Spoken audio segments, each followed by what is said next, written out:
stumbling out of bed, and I still got you in my head from all those pretty words you said. It's like I'm wasted. Every time I see your face, I'm losing track of time and space. I don't know where I am. It's like I'm wasted, and I won't waste it. And I promise that I will stand by you forever. I can't get you out of my mind. I will follow you wherever, and I won't waste it. Hi guys, welcome to my channel. Thank you so much for clicking on this video. If you're new here, which you probably are because I'm still a fairly small channel, I'm Leanna. I make videos every week about my family and what's going on. To give you a little background, I'm married to my husband Rob. We have 4 kids. We just came back from New Zealand. We're starting a homestead here in Ohio, and we homeschool. I know that's a lot to take in, but you know, you're probably new and you need to know.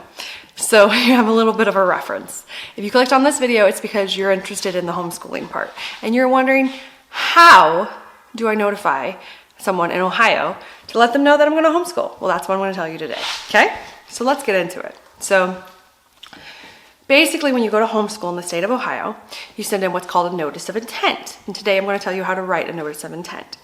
So you will sit down and you'll say, it doesn't even need to be a letter. It's more of just an informal, hi, how you doing?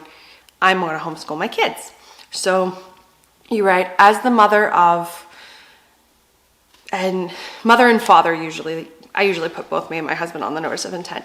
I say, I am Leanna Colwell. Me and my husband Robert Colwell are intending to homeschool our children. We have 4 children, and then I give their names and their birthdays, not the ages, birthdays. I say where we live in the letter, and you can write it in any way you want to. I usually state who I am and who my husband is. I state our address, and then I give a list of our children and their date of births. I say I'm notifying you that I will be homeschooling them and they will not be attending the local school. I then promise to homeschool them for 900 hours. I say that I will cover the required subjects, which are math, science, social studies, language arts, art, health, and physical education. I then give a brief summary of curriculum for each student, which is just a bullet point list where I do it looks like an outline. I say the child's name at the top of their list. I say each subject, and under each subject, I give the curriculum I plan to use. And then I say any additional curriculum I plan to use. And that's it.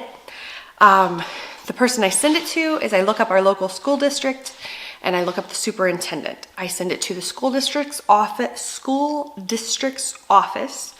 with attention to our superintendent.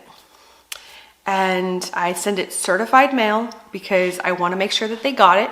So they have to sign for it, and I get a notice saying that they received it, so there can be no, we didn't receive it, you are violating the mandated, mandated attendance. I make sure I send it in July. Last year we just moved here, so it got sent in October, or no, it got sent in November because we bought our house the last day of October. Sorry, the third to last day of October. So I sent it in the first week of November because you have 2 weeks to send it in when you move into this state. So I send it in every year. And next year, because it was waived this year, I will be sending in an assessment, and I'm going to tell you guys how to do that in another video because I have not had to do an assessment yet because it was waived this year because of COVID, and it was waived last year because of COVID.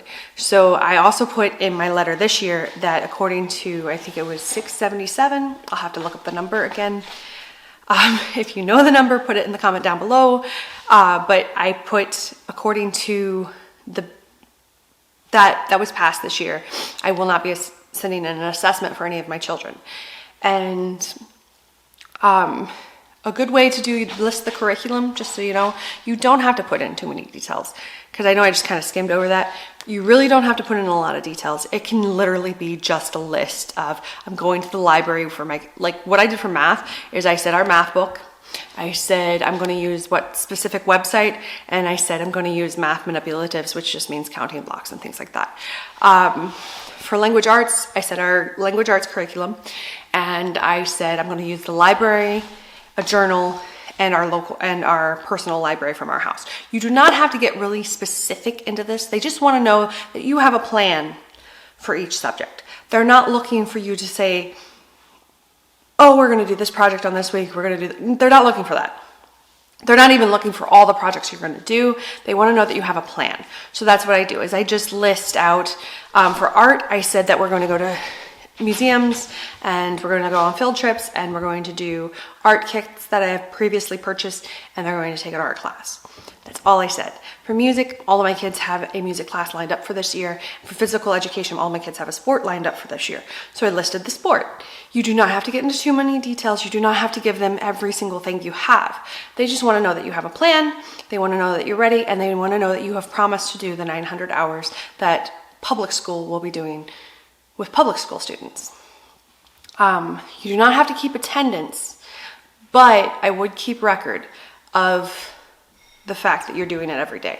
So it is like keeping attendance, but in reality, it's just so that you can prove that you did your 900 hours for the year if you get audited, which I've never known of anyone to get audited, but I'm sure it happened. Like I said, after your NOI is written, you sign it, you date it, you put it in an envelope, you look up your local school district superintendent, you send it to the your local school district's office, you attention it to your superintendent, you send it certified mail, and you should receive a letter in the mail within 1 to 2 weeks saying you are cleared to go.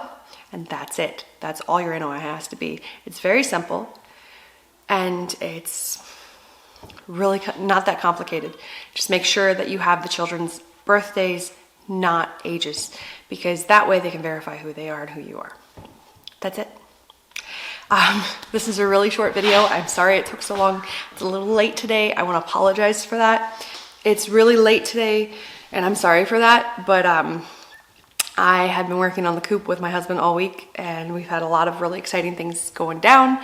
Our fridge is supposed to come here today, and that's part of the reason why I'm a little bit late filming this. I'm actually filming it the same day I'm trying to upload. Fingers crossed y'all see this the same day. All right. Thank you guys so much for watching. Love you guys. Stay safe out there and make good choices. And please let me know if this helped you at all. If you need more information, I will answer all questions in the comments as always. Again, love you guys, and I'll see you in the next one. Bye.